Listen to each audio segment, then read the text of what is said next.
চট্টগ্রামে আইনশৃঙ্খলা রক্ষাকারী বাহিনী ও আইনজীবীদের সঙ্গে সম্মিলিত সনাতনী জাগরণ জোটের মুখপাত্র চিন্ময় কৃষ্ণ দাস ব্রহ্মচারীর অনুসারীদের সংঘর্ষের সময় পুলিশের উপর হামলার অভিযোগে পৃথক ৩টি মামলা হয়েছে। এতে ৭৭ জনের নাম উল্লেখ এবং অজ্ঞাত পরিচয় ১,৩০০ জনকে আসামি করা হয়। আগামীকাল বুধবার বিকেল পুলিশ বাদী হয়ে নগরের কতুয়াতলী থানায় মামলাগুলো করেন। পুলিশ জানায়, এসব মামলায় ২৭ জনকে গ্রেপ্তার করা হয়। তাদের বেশিরভাগই নগরীর কতুয়াতলী এলাকার বান্ডিল সেবক কলোনির বাসিন্দা। এর মধ্যে ৭ জন আইনজীবী হত্যায় জড়িত। তারা হলেন রুমিত দাস, সুমিত দাস, গগন দাস, নয়ন দাস, বিশাল দাস, আমান দাস ও মনু মেথর। কতুয়াতলী থানার ভারপ্রাপ্ত কর্মকর্তা ওসি ফজলুল হক চৌধুরী প্রথম আলোকে বলেন, পুলিশের উপর হামলার ঘটনায় ৩টি মামলা হয়েছে।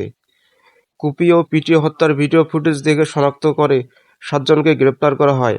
বাকিদের শনাক্ত করে গ্রেপ্তার করার চেষ্টা চলছে। নিহত আইনজীবীর পরিবার বাদী হয়ে রাতের মধ্যে হত্যা মামলা করার প্রস্তুতি চলছে।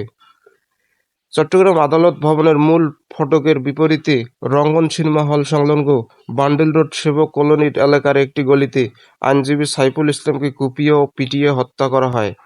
ঘটনাস্থল থেকে পুলিশের সংগ্রহ করা ভিডিও ফুটেজে দেখা যায় ১৫ থেকে ২০ জনের একটি দল আইনজীবী সাইফুলকে পিটিয়ে ও কুপিয়ে হত্যা করেন। কেউ পেটাচ্ছেন, আবার কেউ কোপাচ্ছেন। কতুয়াতলী থানার ভারপ্রাপ্ত কর্মকর্তা ওসি ফজলুল কাদির চৌধুরী প্রথম আলোকে বলেন, পুলিশের উপর হামলার ঘটনায় ৩টি মামলা হয়েছে। কুপিয়ে ও পিটিয়ে হত্যার ভিডিও ফুটেজ দেখে শনাক্ত করা ৭ জনকে গ্রেপ্তার করা হয়েছে। বাকিদের শনাক্ত করে গ্রেপ্তারের চেষ্টা চলছে। নিহত আইনজীবীর পরিবার বাদী হয়ে রাতের মধ্যে হত্যা মামলার একটি প্রস্তুতি চলছে। চট্টগ্রাম আদালত ভবনের মূল ফটকের বিপরীতে রঙ্গন সিনেমা হল সংলগ্ন বান্ডিল রোড সেবক কলোনির এলাকার একটি গলিতে আইনজীবীকে সাইফুল ইসলামকে কুপিয়ে ও পিটিয়ে হত্যা করা হয়।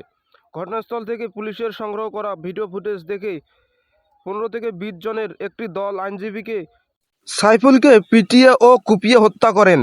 কেউ পেটাচ্ছেন, আর কেউ কোপ মারছেন। মাথায় হেলমেট পরা ২ যুবককে দেখা যায় কোপাতে। সাইফুলের মৃতদেহ পড়ে থাকলেও তাকে বেধড়ক পেটাতে থাকেন।